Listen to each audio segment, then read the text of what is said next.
I didn't go to the Grand Monarch Hotel that night to catch my husband cheating. I went there to close the biggest contract of my career. I remember standing in front of the floor-to-ceiling mirror in the marble lobby, smoothing the front of my navy blazer, rehearsing numbers in my head. If I landed this account, I would finally move from regional sales rep to senior territory lead. I had worked for that promotion for 3 years, balancing client calls with bedtime stories, quarterly targets with preschool drop-offs. I kept telling myself that all the late nights would be worth it. And then I saw him, Christopher, my husband of 6 years. The man who had kissed my forehead that morning and said he was flying to Boston for a data compliance summit. The man who had barely reacted when I told him I was 10 weeks pregnant with our second child. He wasn't in Boston. He was standing under the crystal chandelier of the VIP lounge, one hand wrapped around a champagne flute and the other laced intimately through the fingers of a woman in a red dress. She leaned into him like she belonged there. I should have walked up to them. I should have demanded an explanation. Instead, I stepped behind a marble pillar, my pulse pounding so loudly I was certain they could hear it. That's when I heard his voice, low and confident. "Just one more step," he said. "She'll lose everything. Even Lily." My hand moved instinctively to my stomach. He didn't know I was listening. He didn't know I was carrying his child. And in that moment, something inside me stopped breaking and started calculating. I didn't cry. That's what still surprises me when I think back on it. I didn't feel hysterical or shattered. I felt cold. The kind of cold that sharpens your senses. From behind the pillar, I watched them more closely. The woman was Kayla, 32. A physical therapist he had mentioned once or twice. Casually. Like she was just another professional contact. She laughed at something he said, her red dress catching the gold light as she tilted her head toward him. There was nothing accidental about the way they stood. No hesitation. No guilt. He brushed his thumb across her knuckles like it was habit. My throat tightened. But I forced myself to listen. She won't understand the numbers. Christopher continued. The clause is airtight. Once the evaluation is filed, control shifts automatically. Temporary at first. Long enough. Long enough for what? Kayla asked. For me to file? He replied. And for custody to move before she even knows what's happening. Custody. The word didn't hit my heart. It hit my spine. Lily. Our 5-year-old with the messy curls and the habit of climbing into our bed at 6 a.m. The little girl who thought her father hung the moon. Kayla glanced around the lounge before lowering her voice. And the trust, it transfers once incapacity is established. Christopher said smoothly. It's all in the structure. She signed it years ago. Standard estate planning. Estate planning. My aunt's inheritance? The family trust set up after she passed. I had barely read the fine print back then. I trusted him. He was the data analyst. The numbers guy. The careful one. She won't fight it, he added. She's emotional already. Pregnant again. Overwhelmed. It fits. Fits. As if my life were a data model. As if my moods could be graphed and predicted. I pressed myself closer to the pillar, forcing myself to stay still. The marble felt cool against my back. And Lily? Kayla asked. I'll petition for primary custody, he said without hesitation. I'll argue instability. It's all about positioning. Positioning. Like I was a variable to be optimized. For a second, I couldn't breathe. Not because he was cheating. Not even because he was planning to divorce me. But because he was planning to erase me. Financially. Legally. As a mother, Kayla squeezed his hand. After this. We're free. After this, he echoed. They kissed then. Not rushed. Not secretive. Comfortable. I stayed hidden until they moved toward the elevators. I counted to 60 before stepping out from behind the pillar. My reflection in the polished marble looked almost calm. Pale.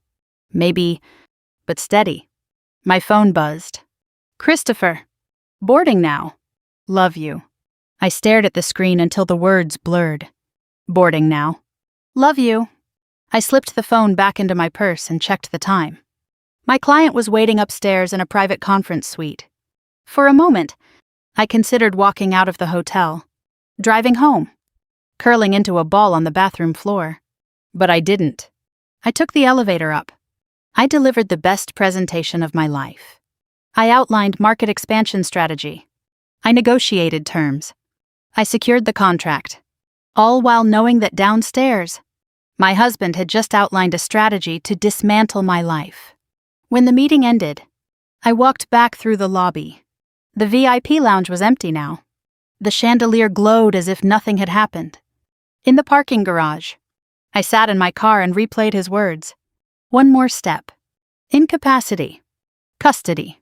It wasn't an affair. It was a plan. I placed both hands on the steering wheel and closed my eyes. I thought about Lily's laugh. About the ultrasound photo folded inside my planner. About the trust documents I had signed years ago without question. He thought I wouldn't understand the numbers. He thought I would panic. He thought I would collapse. He was wrong about one thing. I wasn't going to collapse. I was going to listen. And whatever that one more step was, I was going to find it before he did. I stayed behind that marble pillar longer than I should have. Long enough for the champagne glasses to be cleared and the elevator doors to swallow them whole. My heels felt unsteady against the polished floor. But I didn't move. Not yet. I forced myself to replay every word Christopher had said. Every pause. Every tone shift. Just one more step. The clause is airtight. Once the evaluation is filed, he hadn't sounded emotional. He had sounded certain. I edged closer to the edge of the pillar when I heard Kayla's voice again. They hadn't left yet. They had only moved toward a quieter corner of the lounge. What if she refuses the evaluation? Kayla asked. She won't, Christopher replied. It's framed as supportive. Concern for her well-being. If she resists. That resistance becomes evidence. Evidence. I felt something inside me tighten. He had rehearsed this. There's a mental fitness clause in the trust, he continued, lowering his voice, but not enough.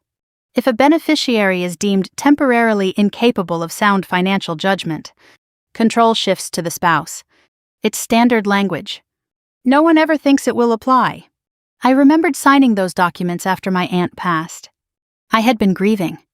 Christopher had sat beside me at the dining room table, explaining the basics. Just protection, he had said, in case something happens. I hadn't questioned him.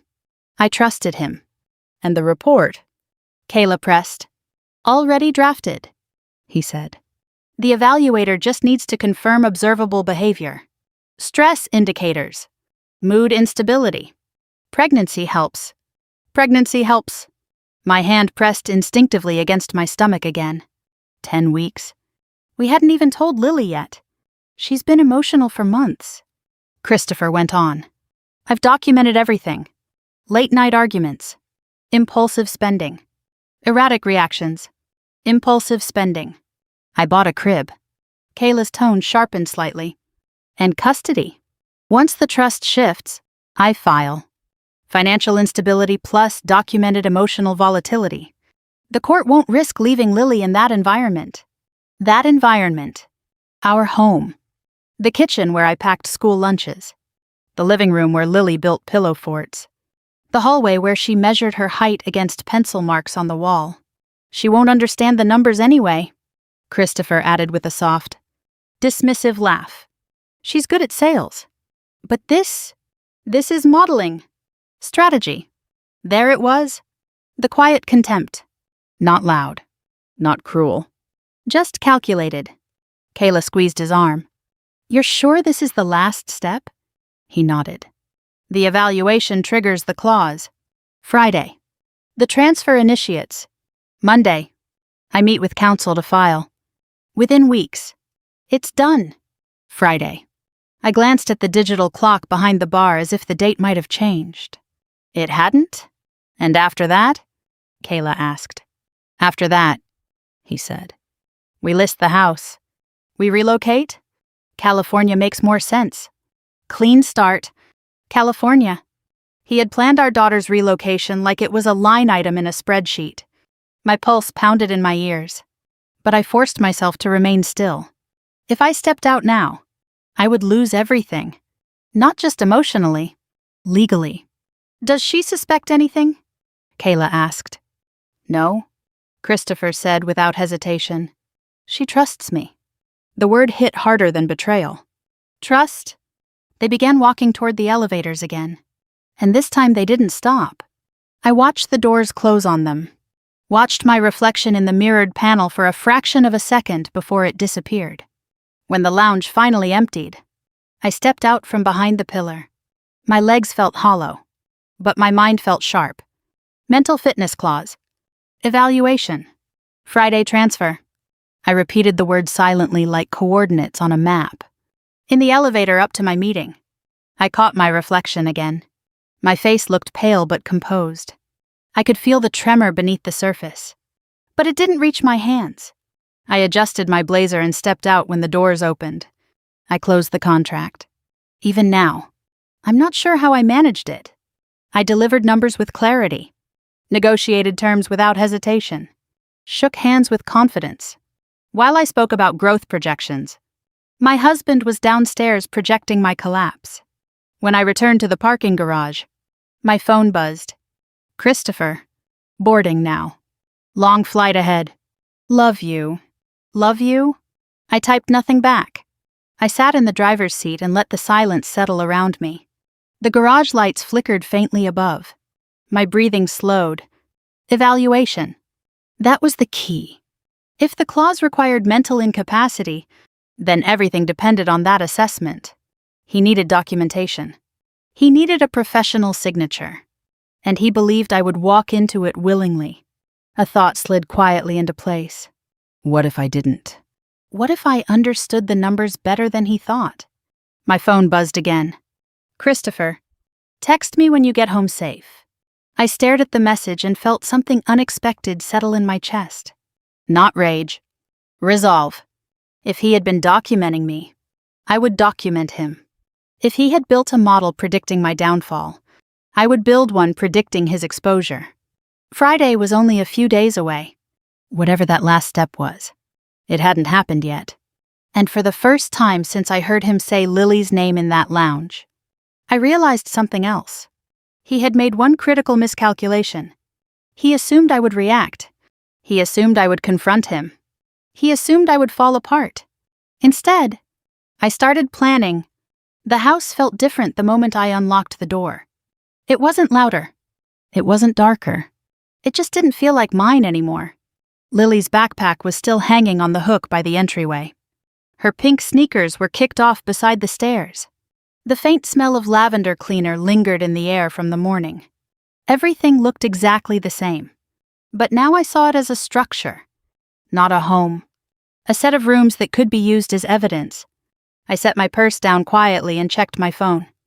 "Christopher. Just landed. Long day tomorrow. Miss you already." I stared at the message and imagined him stepping off a flight he had never boarded. I typed back a simple response. "Glad you arrived safe." I added a heart. Deleted it. Then sent the message without it. Lily ran into the hallway. Curls bouncing. Mommy. I knelt and held her longer than usual. She smelled like crayons and apple juice. For a moment, the world narrowed to the weight of her small body against mine. "Where's Daddy?" she asked. "In Boston," I replied automatically. The lie tasted bitter. After I tucked her into bed, I walked through the house slowly, not aimlessly, intentionally. I opened drawers, checked files, looked at surfaces. Nothing obvious had changed, but something inside me had. When Christopher came home the next morning, claiming an early return because the conference ended sooner than expected, I was ready. He kissed my cheek like always. "You look tired," he said softly. "Pregnancy. Stress." The script was already forming. "I didn't sleep much," I replied. He studied my face for a second longer than usual, as if assessing. "Maybe you should slow down," he added. "You've seemed overwhelmed lately." There it was. Overwhelmed. I nodded faintly. "Maybe." He smiled, satisfied, while he showered. I checked his suitcase. The clothes inside were folded too neatly, untouched. The faint scent of our detergent still clung to them. No hotel soap. No dry cleaning tags. No airline baggage stickers. He had never left the city. I closed the suitcase carefully. Later that afternoon, when Lily was at preschool and Christopher had gone into the office, I walked to the garage with my phone flashlight on. I crouched beside my car, heart pounding for reasons I couldn't fully explain. It took less than a minute to find it. A small magnetic tracking device attached beneath the rear bumper. My breath caught in my throat. For a long moment, I just stared at it. He hadn't just been planning financial incapacity. He had been monitoring my movements. I didn't rip it off immediately. I took a photo first. Several. From different angles. Then I slid it into a plastic storage bag and tucked it into my purse. If he was building a case, so was I. That night, after he fell asleep, I moved quietly into the kitchen with his laptop. I had the password. He never thought to change it. I opened the browser history first. Encrypted financial platforms. Secure data portals. Legal advisory pages. Then I found it. A folder labeled model_stability_V2. I opened it carefully. Rows of projections filled the screen. Simulations based on different scenarios. If spouse deemed stable, trust remains. If spouse deemed unstable, temporary control shift. If instability persists beyond 90 days, restructuring allowed. There were projected cash flow charts tied to property liquidation. Forecasts estimating child support offsets. Even a relocation cost breakdown for California. My stomach twisted. This wasn't emotional. It was strategic. I scrolled further. A separate document labeled insurance_contingency. My heart skipped. 6 months ago, my life insurance coverage had been increased. The accidental death rider expanded. Beneficiary listed. Christopher. Secondary. Lily. There was a scheduled review appointment noted for Friday. Friday. The same day as the projected trust transfer. I closed my eyes and forced myself to breathe. If something happened to me and I was deemed incapacitated or worse, the control would shift automatically. Financially and legally. I opened the Wi-Fi router admin page and scanned connected device logs. Late-night encrypted uploads to a secure server address I didn't recognize. Time-stamped on evenings when I had gone to bed early, exhausted from work. He had been building this in our house. In the room next to our daughters. A memory surfaced uninvited. A few months ago, we had argued about money, about expanding the nursery. He had calmly pulled out his phone and said, "Let's record this so we both remember what was said." At the time, I thought he was trying to avoid miscommunication. Now I understood. He had been collecting narrative fragments, data points, context stripped away. I returned to the present and started taking photos of the screen with my phone. Every file, every projection, every date. I downloaded what I could onto a small flash drive from the junk drawer. When I heard the bedroom door creak, I shut the laptop and carried it back to his desk. He walked into the kitchen, rubbing his eyes. "Couldn't sleep?" he asked. "Just thirsty," I replied. He watched me for a moment, then smiled faintly. "You've been more restless lately," he said. "Mood swings, maybe?" I met his eyes evenly. "Pregnancy," I said softly. He nodded, as if confirming something internally. As he walked back toward the bedroom, I realized something chilling. He wasn't waiting for me to break. He was documenting the narrative of my breaking. The next morning, while syncing our shared digital calendar, I saw it. Monday, 9:00 a.m. Evaluation confirmed. No description. No explanation. Just my name attached. Whatever Friday triggered financially, Monday would solidify legally. And for the first time since that night in the hotel lounge, I understood the shape of the trap. It wasn't just about cheating. It was about redefining me. Unstable. Incapable. Unfit. He thought I wouldn't see it coming. He was wrong. Because now I wasn't just listening. I was collecting. Monday was 3 days away. The word evaluation blinked on the calendar screen like a quiet threat. I stood in the kitchen with my phone in my hand, staring at the synced entry. It had been booked under my name, my email address, my profile. But I hadn't made it. I checked the details. Midtown Psychological Associates. 9:00 a.m. No notes. No explanation. I locked the screen and set the phone down just as Christopher walked into the kitchen. "You're up early," he said. "Pouring coffee?" "So are you?" I replied. He shrugged. "Big week." I studied him while he stirred his cup. He looked composed, focused. Not like a man afraid of being caught. Like a man who believed he was ahead. "I've been thinking," he said casually. "You've seemed overwhelmed lately." There it was again. Overwhelmed. "Have I?" I asked lightly. "You're juggling a lot." "Work. Pregnancy. Lily." He paused, watching my face. "Maybe it would help to talk to someone. Professionally." My pulse ticked upward. But I kept my expression neutral. "Like a therapist?" I asked. "Just someone objective?" he replied. "To make sure you're okay. Make sure I'm okay." "And if I'm not?" I asked softly. He smiled, but it didn't reach his eyes. "Then we deal with it." I nodded slowly, as if considering it.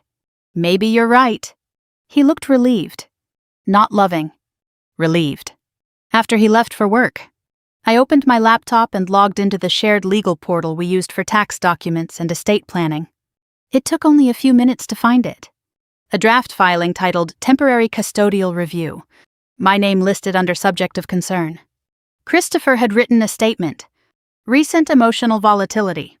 Increased irritability. Signs of instability exacerbated by pregnancy stress. I scrolled down. Attached were partial transcripts of our arguments. Sentences pulled out of context. Fragments of frustration stripped of tone. I recognized the dates. The nights he insisted on recording for clarity. He hadn't been protecting us. He had been building a case. At the bottom of the draft was a note referencing supporting professional evaluation pending. Pending. I opened another tab and searched the name of the psychological firm. Midtown Psychological Associates had polished reviews and a respectable website. But when I dug deeper, I found something else.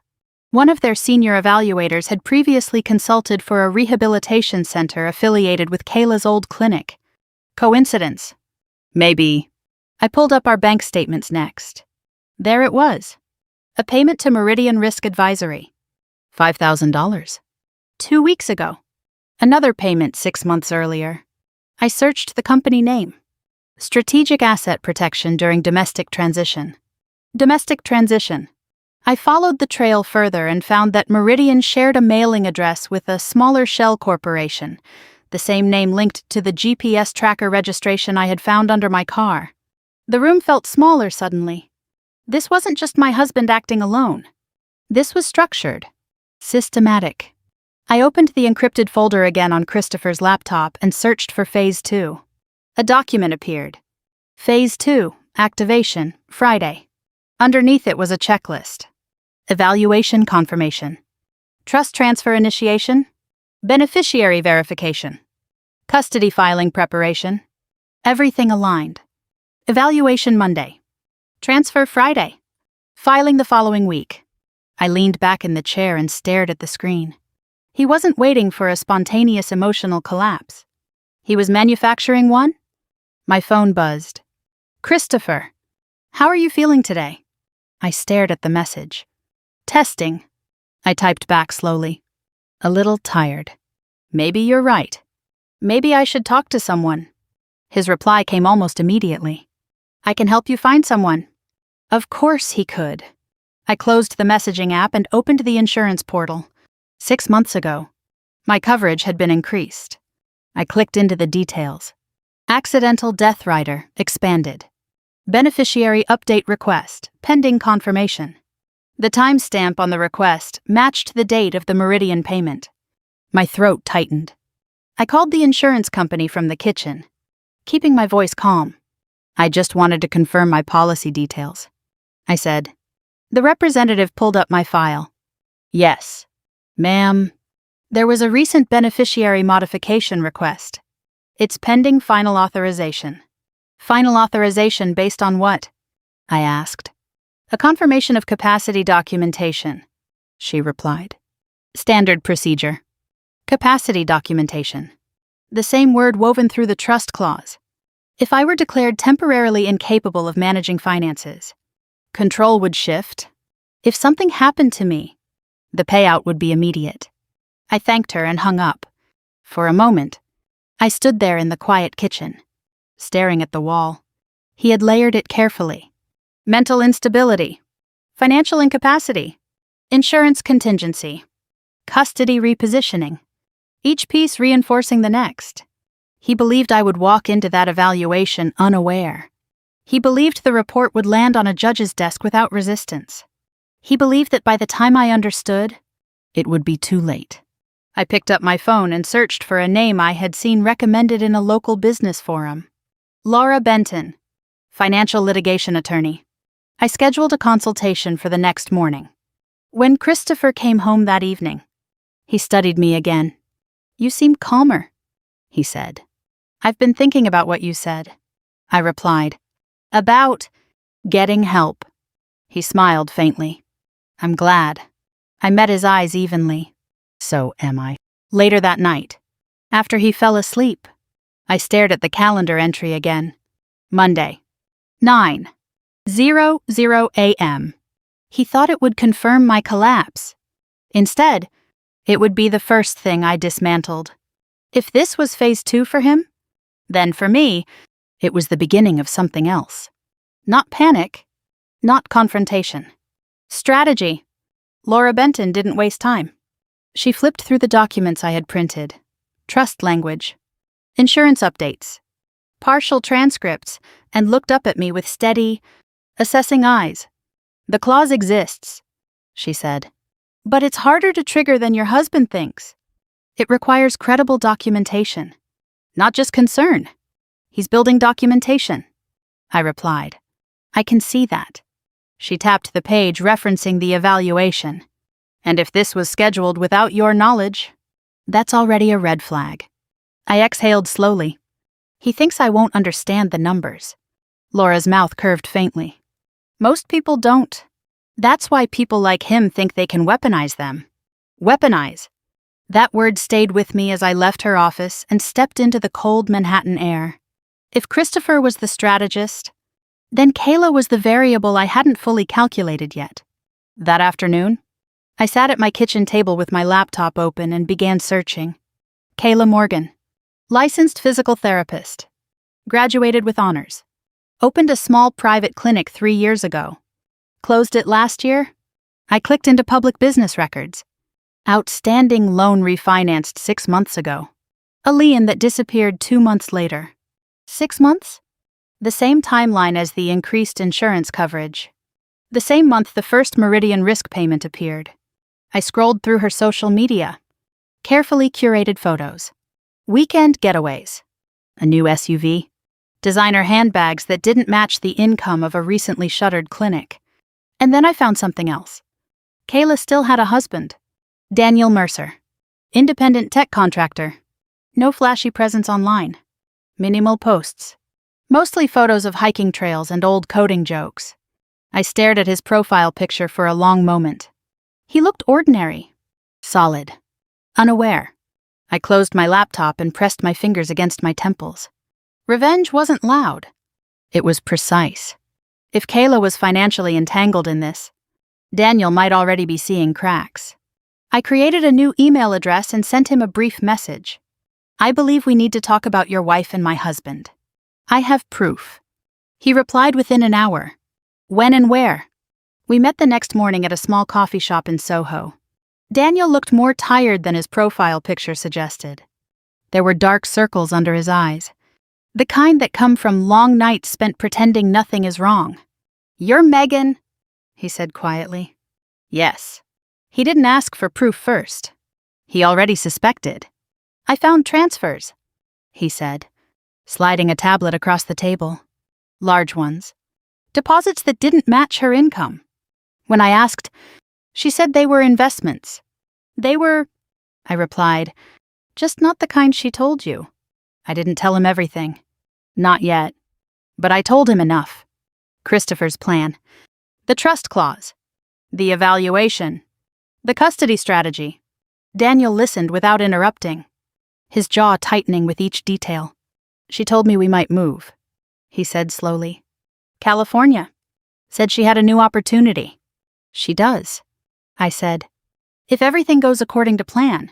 He leaned back in his chair, staring at the ceiling for a moment. Do you have proof? He asked. Yes. And what do you want from me? Information, I replied. Anything you've noticed. Payments. Names. Emails. Daniel nodded once. She refinanced our house? He said. Cleared the clinic debt faster than I thought possible. I didn't question it because I wanted to believe it was luck. Luck. Christopher's modeling spreadsheets flashed through my mind. It wasn't luck. It was funding. When I returned home, I opened Kayla's clinic website through an archived link. Buried in a footer credit was a consulting partner listed for risk mitigation advisory. Meridian Risk Advisory. My pulse quickened. Kayla hadn't just stumbled into Christopher's life. She had access. She knew the evaluators, the language, the documentation pathways. I remembered something from the hotel lounge. What about the timeline? She had asked. She wasn't confused. She was coordinating. That evening, Daniel sent me screenshots. Kayla's messages. Everything's aligned. Monday changes everything. Monday. The evaluation. They expected a report to confirm instability. They expected to present it alongside selective transcripts. They expected me to react emotionally and strengthen their case. I stared at the screen, a strange calm settling over me. If they were staging my collapse, I would stage my composure. Christopher came home later than usual that night. You look thoughtful, he said lightly. Just tired, I replied. Maybe you should take Monday off, he suggested. Focus on yourself. I held his gaze. I think I will, he smiled. He thought he had won already. After he went to bed, I opened my laptop again and began organizing everything into folders. Trust clause language. Insurance modification timestamps. Meridian payments. GPS tracker photos. Evaluation confirmation. Kayla's debt records. Daniel's screenshots. Each piece of the puzzle lined up with unsettling precision. Christopher believed I was just a sales rep. He believed Kayla's debt made her loyal. He believed documentation meant control. But documentation worked both ways. Monday wasn't going to be the day I proved I was unstable. It was going to be the day I proved I was paying attention. Monday arrived too quickly. I woke before the alarm. Before Christopher stirred beside me. Before the house filled with the ordinary sounds of morning. For a moment, I lay still and listened to his breathing. Steady. Calm. He believed today would confirm something about me. He didn't know I had already confirmed something about him. In the kitchen, I moved slowly, deliberately. I poured coffee and let my hand tremble slightly when he walked in. You okay? He asked. Just tired, I said softly. I didn't sleep much. He nodded as if that fit neatly into a file he'd already labeled. I was thinking, he said, leaning against the counter. Maybe you should talk to someone today. Just to make sure everything's balanced. Everything's balanced. Like who? I asked. There's a practice in Midtown. Very reputable. Objective. I can send you the details. I let my shoulders drop a fraction. Maybe that's not a bad idea. His relief was almost visible. He reached for his phone. I'll text you the appointment info, he said. Appointment info. As if I hadn't already seen it. After he left for work, I drove Lily to school and then headed downtown, but not to Midtown Psychological Associates. I went to Laura's office first. She had already reviewed the trust language again that morning. If you attend the evaluation, she said, stay composed. Answer directly. Don't volunteer emotion. If the evaluator suggests this is court-ordered, Ask for documentation. Calmly. I can do calm, I said. She looked at me carefully. They're trying to create a narrative. Your job is not to fight it emotionally. Your job is to break its structure. Break its structure. Before I left, Laura filed an emergency notice disputing any unilateral trust activation pending contested capacity review. It wouldn't stop the evaluation, but it would flag the trust administrator. If Christopher wanted a seamless transfer on Friday, it wouldn't be seamless anymore. At 8:57 a.m., I stepped into Midtown Psychological Associates. The lobby was minimalist and quiet. Frosted glass, soft lighting, neutral artwork designed to soothe. I checked in at the desk. Name? The receptionist asked. Megan Carter. She nodded without surprise. The evaluator is expecting you. Of course she was. The office door opened, and a woman in her late 40s greeted me with a professional smile. Good morning. Megan. I'm Dr. Whitman. We sat across from each other in a softly lit office. A legal pad rested on her lap.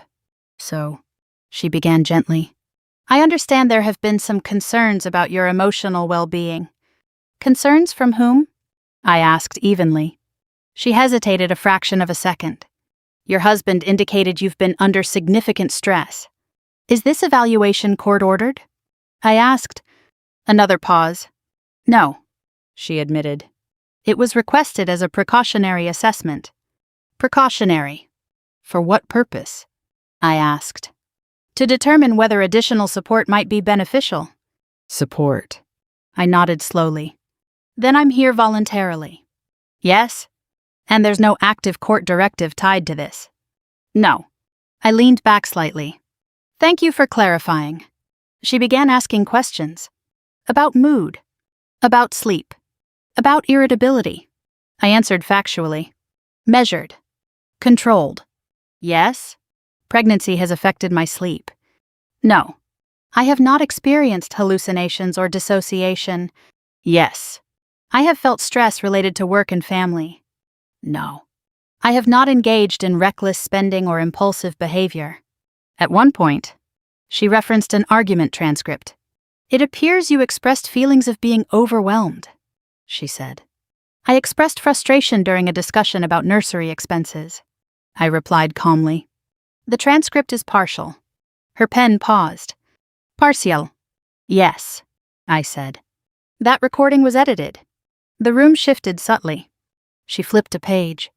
You're aware of the trust clause your husband referenced? Yes. And how do you feel about it? Concerned, I said. Because documentation is being used strategically. Her eyes lifted. Strategically. I believe there is an attempt to create a narrative of instability for financial leverage. The word financial landed heavier than emotional. She closed her notepad slowly. I'm not here to determine financial matters, she said. I understand, I replied. But context matters. The session ended without incident. No emotional outburst. No tears. No raised voice. When I stepped back onto the sidewalk, my phone buzzed. Daniel.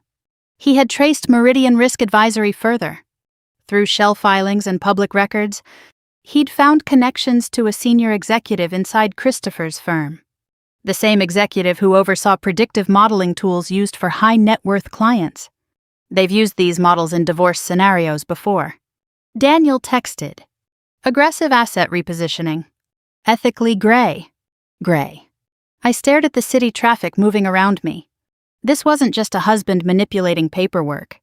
This was an ecosystem. My phone buzzed again. Christopher. How did it go? I typed slowly. It was fine. She said I seemed stressed but stable. 3 dots appeared instantly. Stable. Yes. There was a long pause before his reply came. That's good. It didn't sound like relief. It sounded like recalculation. When I got home, I logged into the insurance portal. A notification blinked at the top. Beneficiary confirmation. Pending. Awaiting capacity documentation. Capacity documentation. The evaluation report would feed directly into the insurance review. Trust clause. Insurance clause. Custody filing. It was all braided together. Later that evening, Christopher paced in the kitchen while pretending to check emails. "You seem different," he said cautiously. "Different how?" I asked. "Calmer?" I replied. He studied me as if looking for cracks. He wouldn't find any, because Monday hadn't broken me. It had exposed him. And if Friday was the day he planned to secure control, then Friday was the day I would make sure control slipped out of his hands. Phase 2 had begun. Just not the way he expected. Friday came wrapped in artificial normalcy. Christopher kissed Lily goodbye at the door, promised to pick up takeout that night, and reminded me not to overexert myself. "Big day at work," he added casually, slipping on his coat. "I'm sure it is," I replied. He held my gaze a second too long. "Try to rest," he said softly, as if I were fragile, as if I were unaware. The door closed behind him, and the house fell quiet. I waited exactly 10 minutes before calling Laura. "He's heading to initiate the transfer," I said. "We're ready," she replied. "Ready?" I opened my laptop and logged into the trust portal using the administrator access Laura had instructed me to request 2 days earlier under the pretense of reviewing estate updates. A red notification banner flashed across the dashboard. "Transfer request pending verification." The timestamp was 9:12 m. Christopher had already begun. I refreshed the page. A second notification appeared. "Capacity documentation submitted." My chest tightened. He had moved fast. I opened the attached file. Dr. Whitman's preliminary evaluation summary. Observed mild stress related to pregnancy. No indication of incapacity. No indication of incapacity. I stared at the line twice. He must have assumed the report would suggest vulnerability. Enough ambiguity to create leverage. Instead, it had given him nothing. I refreshed again. Transfer status, under review. Under review meant the emergency notice Laura filed had flagged the system. My phone rang. "Daniel, they're accelerating," he said without greeting. "Kayla just wired a large sum into Meridian's secondary account." "How large?" I asked. "Enough to trigger internal compliance thresholds." Compliance thresholds. If the firm's compliance division saw unusual patterns tied to asset repositioning, it could escalate beyond internal handling. "They're trying to close the loop before anyone questions it," Daniel added. "Too late," I said. I switched screens to my email. A new message had arrived from the trust administrator. Due to conflicting documentation regarding capacity status, the requested beneficiary restructuring is temporarily suspended pending formal review. Suspended. I exhaled slowly. My phone buzzed again. "Christopher, call me." I let it ring twice before answering. "What's going on?" he demanded. "Skipping pleasantries?" "What do you mean?" I asked calmly. "The trust flagged an error." "I received a notice too," I replied. "Something about conflicting documentation." Silence. Then, carefully, "You contacted the administrator?" "I reviewed my inheritance." "Yes," I said. "That's normal, isn't it?" His breathing shifted.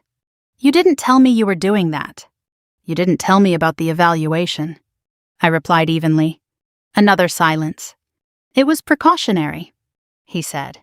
"So was my review," I answered. He lowered his voice. "This doesn't have to be adversarial." Adversarial. The word sounded strange coming from someone who had modeled my collapse in spreadsheets. "Then why does it feel like a strategy?" I asked softly. He didn't answer. Instead, he pivoted. "You've been stressed," he said. "You might be misinterpreting things." There it was again. Instability. "Am I?"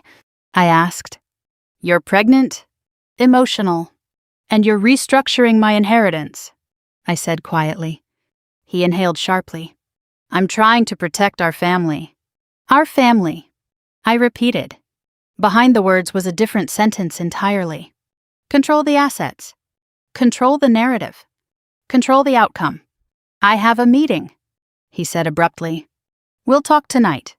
He hung up first. Within minutes, my email pinged again, this time from an unfamiliar address. Compliance inquiry, internal review. The message referenced Meridian Risk Advisory and unusual transfer coordination tied to a high net worth account.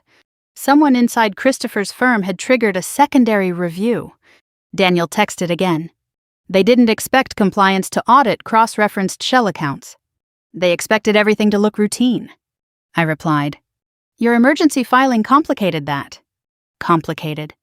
I leaned back in my chair and let the quiet settle around me. This was the first crack. Not an explosion. Not an arrest. A crack. At 2:00 p.m. Another notification arrived. Temporary freeze. Trust disbursement suspended. Pending investigation. Suspended had become frozen. I closed my eyes for a moment. For weeks, Christopher had moved like a man calculating variables. Now he was the variable. That evening, he came home later than usual. His tie was loosened. His expression tight. Did you contact anyone? He asked immediately. I contacted a lawyer, I replied. His jaw clenched.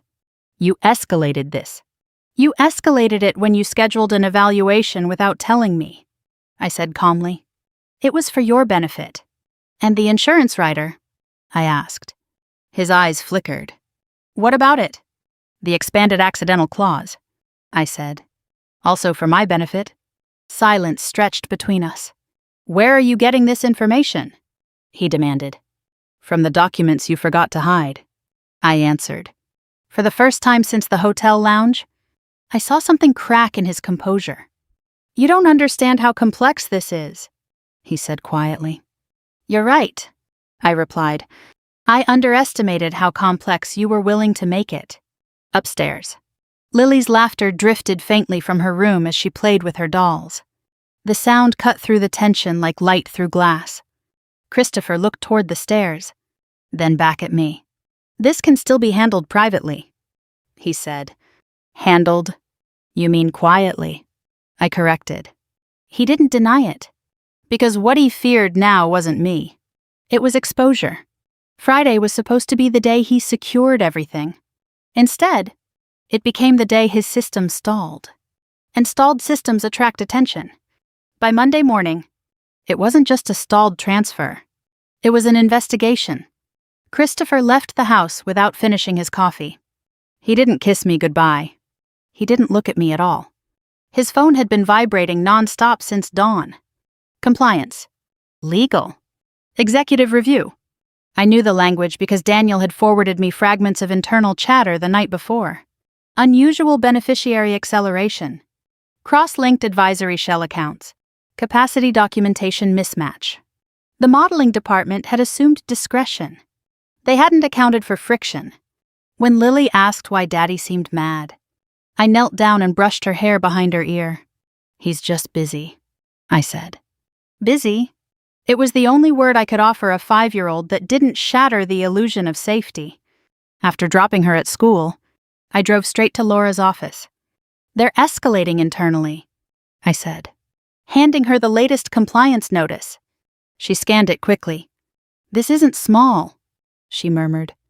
When compliance flags beneficiary restructuring tied to shell advisories, it can trigger federal reporting obligations. Federal? The word settled heavily in the room. Do I need to file anything else? I asked. Not yet, she replied. Let them pull the thread. The more distance you keep, the clearer the pattern becomes. Distance. I had been living inches away from the pattern for months. That afternoon, Daniel called with something new. I accessed public campaign donation records, he said. Meridian Risk Advisory's principal consultant has ties to a regulatory board member. Ties how? I asked. Financial contributions. Advisory roles. It's a closed loop. A closed loop designed to smooth obstacles. Is Christopher exposed? I asked quietly. He's the analyst, Daniel replied. He built the predictive models. If they're used to justify asset repositioning under questionable capacity claims, that's liability. Liability. For the first time, The word didn't feel abstract. It felt imminent. That evening, Christopher came home pale. "They're auditing my department," he said without prompting. "For what?" I asked calmly. "For procedural irregularities." "Irregularities?" He poured himself a drink without asking if I wanted one. "They think I manipulated model projections to justify advisory recommendations," he added. "Did you?" I asked. He didn't answer directly. "You don't understand how these things work," he said instead. "High net worth clients require strategic repositioning." "Repositioning," I repeated softly. He turned to me sharply. "This is because you filed something," he said. "I protected my inheritance," I replied. "You destabilized a system," he snapped. A system. There it was. Not a marriage.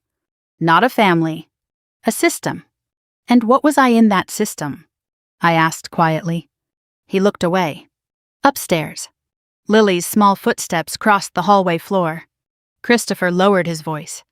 "If this goes beyond internal review, it could become criminal." "Criminal?" The word hung between us. "You built it," I said. "You layered it." "I optimized it," he corrected reflexively. "Even now." He spoke in data language. "Optimize, adjust, mitigate," as if lives were variables. The next morning, the news broke. Not publicly, internally. Daniel forwarded me a screenshot from an employee portal message. "Departmental suspension pending investigation." Christopher's name listed among 3 others. My hands trembled, not from fear, but from the magnitude of it. This was no longer about a trust clause. It was about systemic misuse of predictive financial tools in domestic asset transitions. By midday, Laura called. "Federal regulators have requested documentation," she said.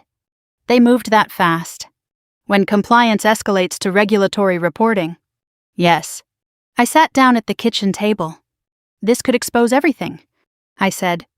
"It already has," she replied gently. Later that afternoon, there was a knock at the door. 2 men stood on the porch. Suits. Federal badges. They weren't there for me. They asked for Christopher. "He's at work," I said. "Not anymore," one of them replied. They handed me a card and left. When Christopher walked in that evening, he saw the card on the kitchen counter immediately. "They came here," he demanded. "Yes." His face drained of color. "What did you tell them?" "The truth," I said. "And what's that?" "That I didn't authorize any restructuring." He paced the room like a man searching for exits. "You've destroyed everything," he said hoarsely. "I didn't build this," I replied quietly. He stopped pacing. "For months, I calculated outcomes," he said. "Risk tolerance, probability of compliance resistance, behavioral forecasting." He looked at me then, not as a spouse, as a failed variable. "You weren't supposed to see it," he added. "I did," I said. "And now?" he asked bitterly. "Now the model adjusts," I replied. The next day, news outlets began reporting on a broader regulatory inquiry into financial modeling abuse in asset protection scenarios. Christopher's firm issued a statement about cooperation with authorities. Kayla's clinic advisory license was suspended pending review. Meridian Risk Advisory's website went offline. The ecosystem was unraveling. And through it all, I remained steady. Because this wasn't revenge in the way he understood it. It wasn't emotional. It wasn't explosive. It was exposure. He had tried to engineer my instability. Instead, he engineered his own collapse. And the system he trusted to protect him was now the mechanism pulling him under. The indictment came 3 weeks later. Christopher was arrested in the lobby of his firm just after 9 in the morning. I didn't see it happen, but I saw the footage within an hour.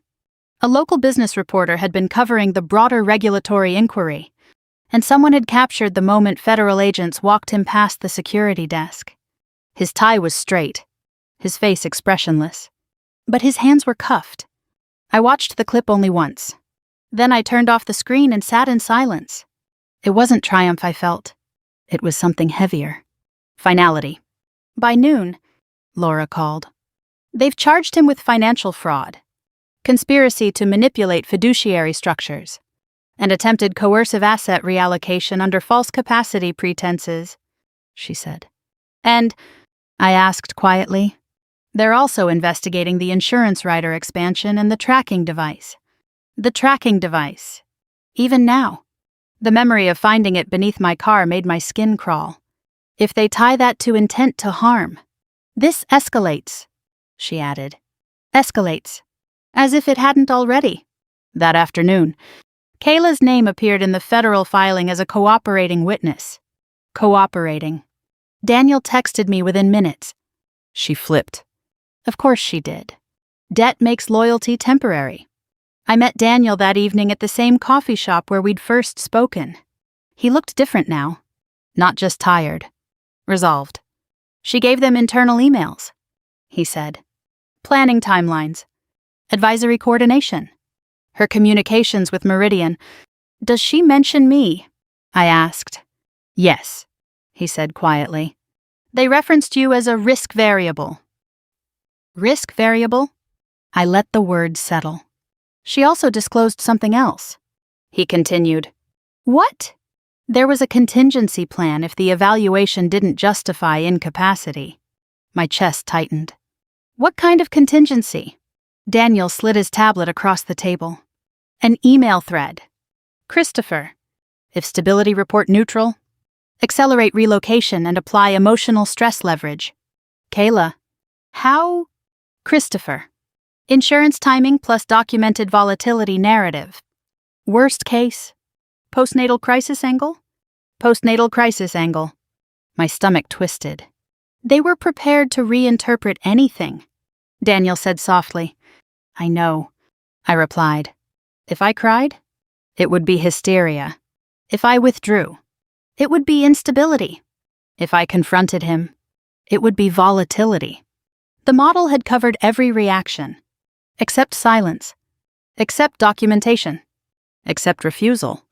When I returned home, there was another envelope waiting on the kitchen counter. Temporary asset freeze court order. All joint accounts were locked pending criminal proceedings. I had expected it. Laura had prepared me, but seeing it in writing still made my breath hitch. I called her immediately. We anticipated this, she said. Your separate inheritance account remains protected. The joint freeze is standard in conspiracy cases. Lily's school tuition. I asked, we'll petition for hardship release from joint funds. She replied, you're not being charged. Not being charged. I sat at the kitchen table after the call ended and let the weight of the moment sink in. Christopher had built a system assuming I wouldn't fight back. Now that system was swallowing him. Later that night, my phone rang. Unknown number. I almost didn't answer. Megan. Christopher's voice came through, distorted slightly by the jail line. I closed my eyes briefly. Yes, I need you to tell them this was a misunderstanding, he said immediately. That you overreacted. Overreacted. There are federal charges. I replied evenly. They're exaggerating, he snapped. Compliance blew this out of proportion. You scheduled a psychological evaluation without my knowledge, I said. You expanded my insurance coverage and installed a tracker on my car. Silence. You're pregnant, he said finally. You're emotional. Even now. You modeled my collapse, I said quietly. You just didn't calculate mine. You don't know what you're risking, he warned. I know exactly what I'm protecting, I replied. He inhaled sharply. If I go down, everything goes down, he said. Then maybe it was never stable to begin with. I answered. The line clicked dead. I set the phone down and felt a strange clarity wash over me. He still believed this was negotiation. It wasn't. The following week, federal agents interviewed me formally. I handed over the flash drive, the screenshots, the tracker photos, the insurance correspondence. They listened carefully. Did you ever feel physically threatened? One agent asked. Yes, I said. When I found the tracker? And emotionally? Yes, I replied. When I understood the plan, they nodded. The case expanded. The senior executive Daniel had identified was charged as well. Meridian Risk Advisory's principal consultant was indicted for conspiracy. The closed loop Daniel had described had become evidence. And through it all, I kept my voice steady, because this wasn't about revenge in the cinematic sense. It was about dismantling something engineered to erase me. When I tucked Lily into bed that night, she asked again, "When is Daddy coming home?" I brushed her hair gently. "Not for a while," I said softly. She frowned but didn't press. Children adapt to silence more easily than adults do. After she fell asleep, I stood by her doorway for a long moment. Christopher had tried to build a future where I was unstable, where I was discredited, where I was repositioned. Instead, he had built a paper trail that led straight to himself. And for the first time since the hotel lounge, I allowed myself to feel it. Not anger, not grief. Justice moving forward. Slow. Relentless. Unavoidable. The trial began in early spring. By then, the story had moved beyond financial blogs and into national headlines. Phrases like predictive asset manipulation and domestic capacity exploitation scrolled across news tickers. Christopher's firm issued a second public statement, distancing itself from unauthorized modeling misuse. Unauthorized. As if models built in-house could accidentally redesign a woman's life. I sat in the second row of the courtroom on the first day, hands folded in my lap, my pregnancy barely beginning to show. Laura sat beside me, calm and unreadable. Christopher was led in wearing a navy suit I had once helped him choose. He didn't look at me. The prosecution opened with documentation. Spreadsheets. Email chains. Advisory contracts. The trust clause language highlighted in red. They displayed a slide on the courtroom screen. Projected scenario. Spousal instability, asset reposition pathway. The words were clinical, but they were about me. The assistant you. Signed. Attorney described how predictive financial tools had been repurposed to engineer domestic leverage. How modeling software designed to assess risk exposure for clients was instead applied to a spouse. My spouse? Christopher's defense argued that everything had been precautionary. Strategic planning. Overcautious financial management. Precautionary. The word felt familiar. On the third day, Kayla took the stand. She wore a simple gray dress and avoided eye contact with anyone. Under oath, she described the timeline. How Christopher approached her for consultative insight after she mentioned her clinic's debt struggles. How Meridian Risk Advisory had been introduced as a solution for complex asset transitions. "Did you understand what the trust clause meant?" the prosecutor asked. "Yes," she said quietly. "It allowed temporary control if the spouse was deemed incapable." "And did you discuss how to influence that designation?" Kayla hesitated. "Yes." The courtroom air shifted. She admitted to coordinating the evaluation referral, to advising Christopher on which psychological firm had previously consulted for asset disputes, to suggesting documentation strategies that would appear neutral. Documentation strategies. She never looked at me. Daniel sat behind me in the gallery. I could feel his presence without turning. When the prosecution introduced the insurance rider expansion and the GPS tracker photos, Christopher's composure cracked for the first time. He leaned toward his attorney, whispering sharply. The tracking device was framed as situational awareness for personal safety. The insurance rider as prudent financial planning. But the emails told a different story. Worst case. Postnatal crisis angle. The phrase was read aloud. The courtroom fell silent. I felt something inside me steady rather than break. They were finally hearing it in public. Not hysteria. Not suspicion. Facts. On the 7th day, I testified. Laura had prepared me carefully. Answer only what is asked. Do not volunteer emotion. Do not react to provocation. I walked to the witness stand with measured steps. The prosecutor began gently. "Mrs. Carter, when did you first become aware of your husband's plan to restructure your inheritance?" "At a hotel in Manhattan," I replied. "When I overheard him discussing it." "And what did you do?" I documented what I could. Then I consulted an attorney. Did you confront him emotionally? No. Why not? Because I understood he was documenting me. A murmur moved through the gallery. The defense attorney stood for cross-examination. Mrs. Carter. Pregnancy can heighten emotional perception. Correct. Yes, I said evenly. And stress can cause misinterpretation of conversations. Stress can cause many things, I replied. That's why documentation matters. He held up a transcript of one of our arguments. You said, I can't handle this.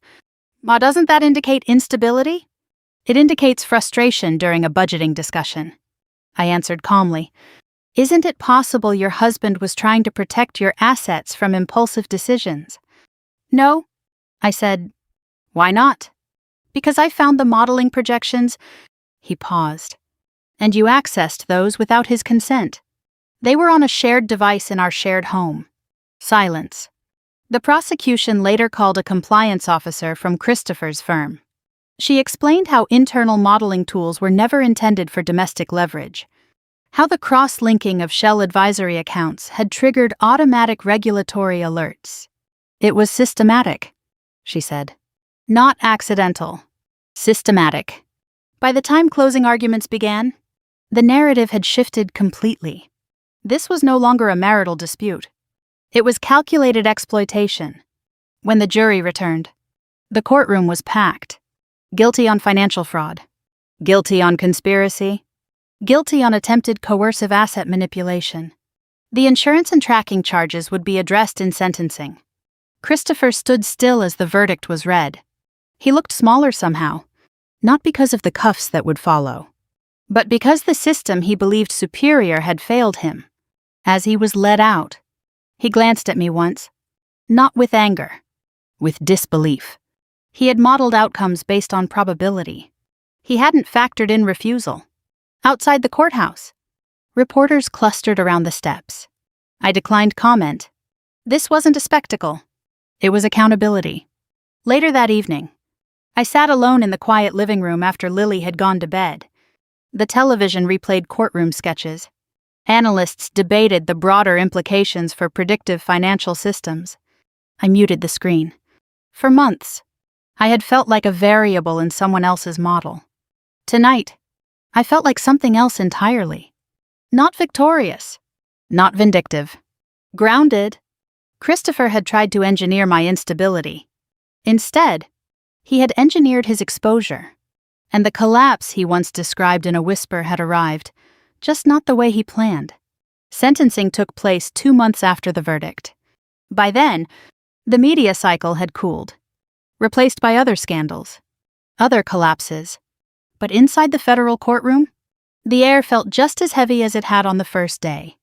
Christopher stood at the defense table, thinner now, his confidence stripped down to something almost unrecognizable. His attorney argued for leniency. First-time offender. No prior criminal record. Strong academic background. A misguided application of professional expertise. Misguided. The prosecutor disagreed.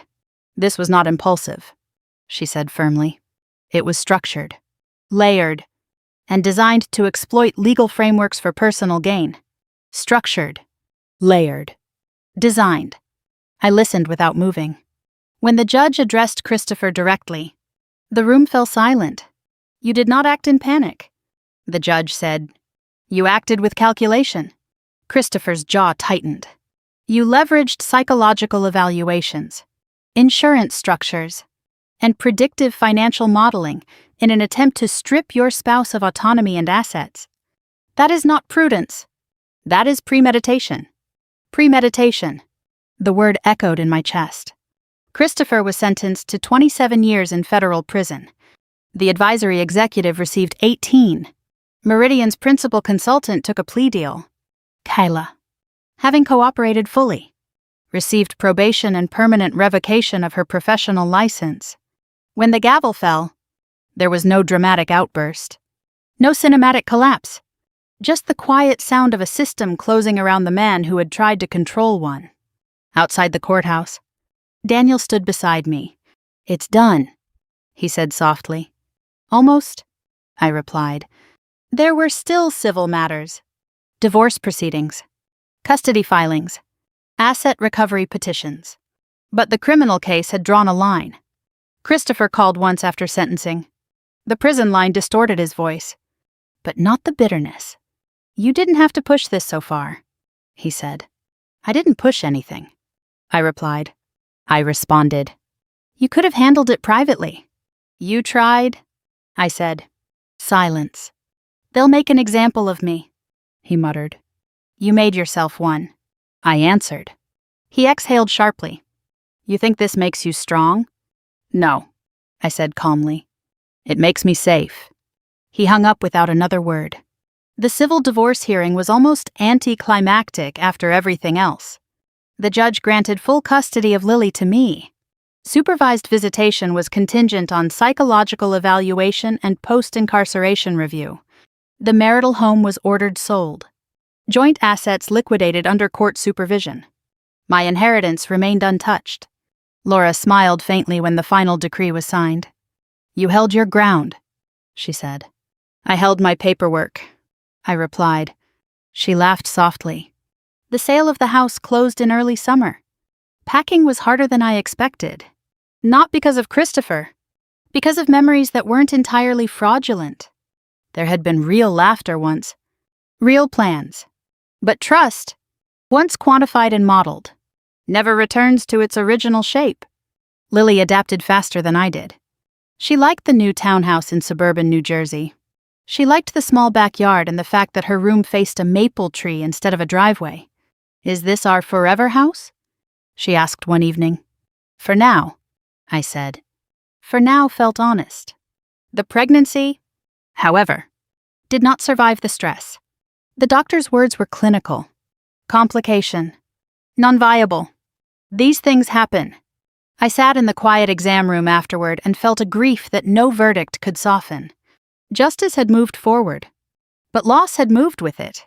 Daniel sat with me that night without speaking much. He didn't try to reframe it. He didn't try to explain it. He just stayed. In the weeks that followed, our connection deepened not from drama, but from steadiness. He understood betrayal. He understood dismantling a life and rebuilding one piece at a time. There was no rush, no grand declarations, just shared dinners, help with Lily's science project, quiet evenings where silence felt safe instead of strategic. One afternoon, I found myself standing in the new kitchen, sunlight filtering across the counter, realizing something unexpected. I wasn't angry anymore. Not because Christopher didn't deserve accountability, but because accountability had already arrived. Revenge had never been the goal.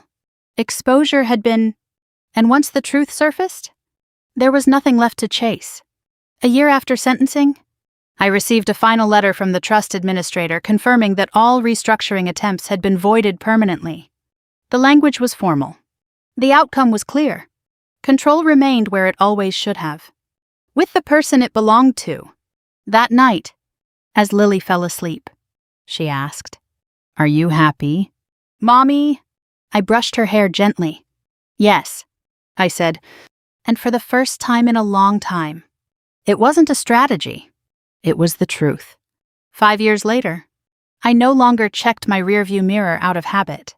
The instinct had faded quietly, replaced by something steadier. Certainty. The townhouse in New Jersey had long since become more than a temporary refuge. Lily was 10 now, tall for her age, fiercely independent, and obsessed with robotics.